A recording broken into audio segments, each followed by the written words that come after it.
Hi అండి, అందరికీ ముందుగా నమస్కారం. ఈరోజు కూడా ఒక కొత్త వీడియోతో మీ ముందుకు వచ్చాను. కార్తీక మాసం అమావాస్యతో ముగిసింది. కార్తీక మాసం అమావాస్యతో ముగిసిన తర్వాత పోలి పాడ్యమి అని మనందరం జరుపుకుంటాం. అంటే పోలమ్మని స్వర్గానికి పంపిస్తున్నాం అని అర్థం. ఆ రోజు మనము ఈ ఒక్క కథ విన్నా చాలు మనకి శివకేశవులిద్దరి అనుగ్రహం కలుగుతుంది. కొంతమంది కొన్ని కారణాల వల్ల నెల రోజులు పూజ చేయలేకపోయినా పోలి పాడ్యమి రోజు మనము 31 ఒత్తులతో దీపారాధన చేసి అది మనము నదిలో కానీ లేకపోతే బావిలో కానీ లేకపోతే నీటిలో కానీ ఎక్కడైనా వదిలి ఆ దీపాన్ని వదిలిన 31 రోజులు నెల చేసిన పుణ్యం వస్తుంది. కానీ మనకి చాలామందికి నదులు బావులు అనేవి అందుబాటులో లేవు కాబట్టి ఇంట్లో అయినా ఒక చోట ఒక ఇత్తడి పళ్ళెంలో కానీ లేకపోతే ఒక బకెట్ కొత్తది వాడని బకెట్లో కానీ అరటి డప్పలో లేకపోతే కొబ్బరి చిప్పలో దేంట్లో అయినా ఈ 31 ఒత్తులతో 31 ఒత్తులు ప్లస్ 2 ఒత్తులు కలిపి 33 ఒత్తులతో దీపారాధన చేసి మనము ఈ కథ విన్నా చదివినా మనకి స్వర్గప్రాప్తి కలుగుతుంది అని స్వయంగా పరమేశ్వరుడే చెప్పాడు.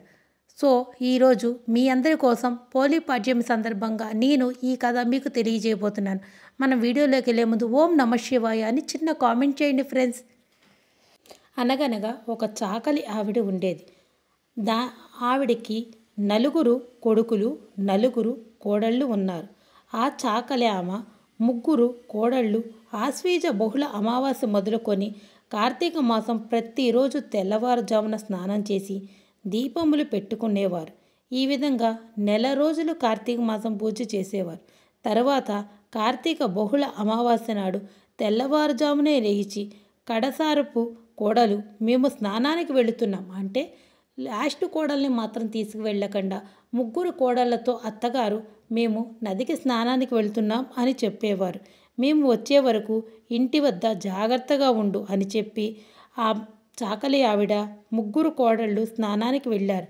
అప్పుడు చిన్న కోడలు లేచి ఆమెకి కనీసం దీపారాధన చేసుకోవడానికి నూనె కానీ నెయ్యి కానీ ఒత్తులు కానీ మిగల్చకుండా అన్నీ కూడా ఒక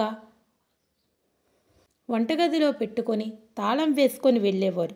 అయితే ఆ చిన్న కోడలు మాత్రం ఇంట్లో వంట చేసిన తర్వాత మజ్జిగ కవ్వానికి ఉన్న వెన్నని తీసుకొని ఆ కవ్వానికి అంటుకొని ఉన్న వెన్నని తీసుకొని పత్తి చెట్టు దగ్గరికి వెళ్ళి పడి ఉన్న ఒక పత్తి కాయ నుంచి ఒక దూదిని తెచ్చుకొని ఒత్తుగా చేసి నూతి దగ్గరే అంటే బావి దగ్గరే స్నానం చేసి దీపారాధన వెలిగించి అత్తగారు చూడకుండా ఉండడానికి అత్తగారు మళ్ళీ ఆ దీపారాధన చూస్తే ఏమంటారో అనే భయంతో ఆ దీపాన్ని ఆ చాకలి ఆవిడ ఒక గంపతో కప్పివేసేది. అప్పుడు దాన్ని ఆ భక్తి చూసిన శివుడు వెంటనే ఆకాశం నుండి ఒక విమానం పంపించాడు. ఆమెని తీసుకొని రండి స్వర్గానికి అని.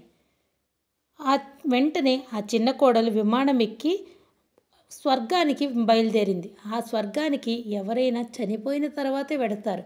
కానీ ఈమె బొందితో అంటే శరీరంతోనే స్వర్గానికి వెళ్ళింది.